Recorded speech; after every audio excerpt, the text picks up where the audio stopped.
it's time to step into the inner sanctum of the Geelong cricket scene with the Inside Edge.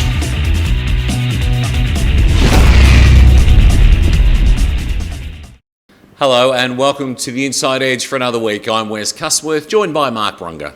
Well, Wes, what a weekend we've had of cricket. If you didn't get excited by what happened last weekend in Geelong cricket, you really aren't a cricket fan. It was on for young and old with two great days of cricket, and I suppose just untold highlights. Sean O'Neill doing Sean O'Neill things and carrying his bat twice.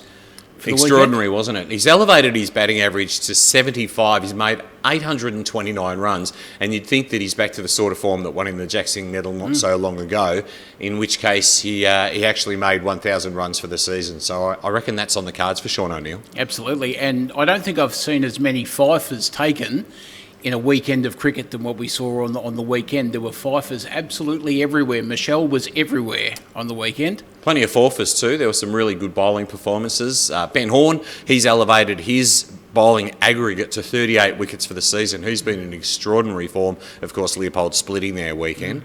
What else caught your attention? How about young Ben Clark for St Joey's, bowling them to a massive win over Newtown and Chilwell. I was there for the finishing stages, and he wrapped up the last three wickets very, very cheaply and bowled very well to give his side a surprise win, I think a lot would say, against Newtown, because the two Blues looked like they were cruising there at the end. Yeah, that's obviously going to really hurt the two Blues, and they're 9 points outside the top four. It would seem very unlikely that they're going to make it, but I know that they'll give absolutely everything. Let's hope that Dylan Hodge comes up. Of course, he didn't finish so well last Sunday in that game against South Bowen and looks to have sustained a foot injury. Now, Sam Hall, let me tell you about Sam Hall. That was absolutely blistering. His 108 coming in 80-odd balls. That was fantastic. And I know you were out at Lara. Oh, yeah. Vishesh Malhotra. What an innings. Tell us about that one, Wes. He was on fire.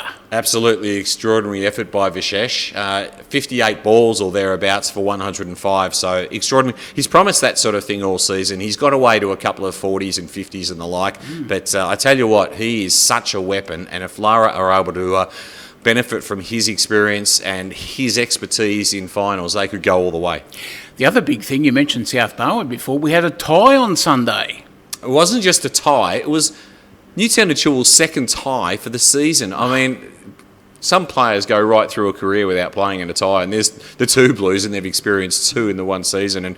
And once again, South Bowen had an opportunity to really consolidate their place in the top four. They didn't quite do it because they maybe just struggled to manage a little bit that response to Newtown and Chilwell, but it was a really, really evenly fought contest, and well done to both sides. And just before we switch over to Division 2, because there was plenty of highlights there too, but North Geelong and Lara are really now starting to separate themselves from the rest of the teams, aren't they, in Division 1? Yeah, they are. And obviously East Belmont and South Bowen sit third and fourth, and Newtown and Chilwell just outside.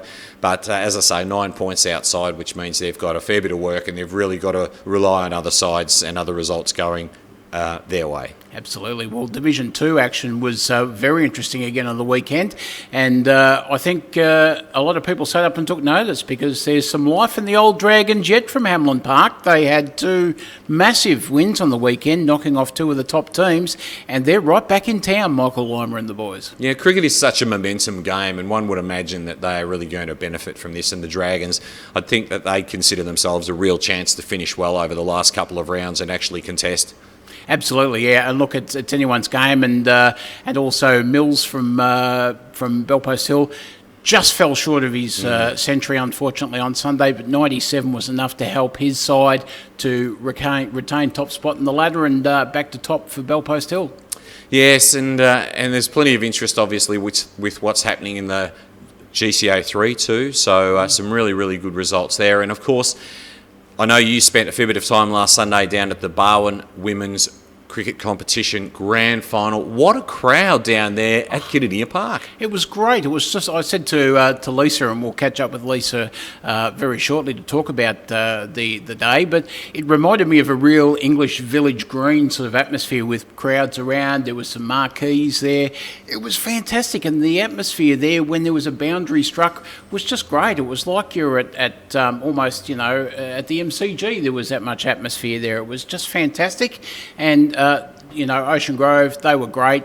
Very competitive score, and unfortunately East Belmont Deb just kept losing wickets at crucial times, but very successful day, Wes, and I think the Bowen Region Women's Cricket competition going from strength to strength at the moment. Yeah, absolutely. Of course, there are a couple of other divisions, and we congratulate all of the women that played in the BWCC across the course of the summer. We trust that you had a fantastic time.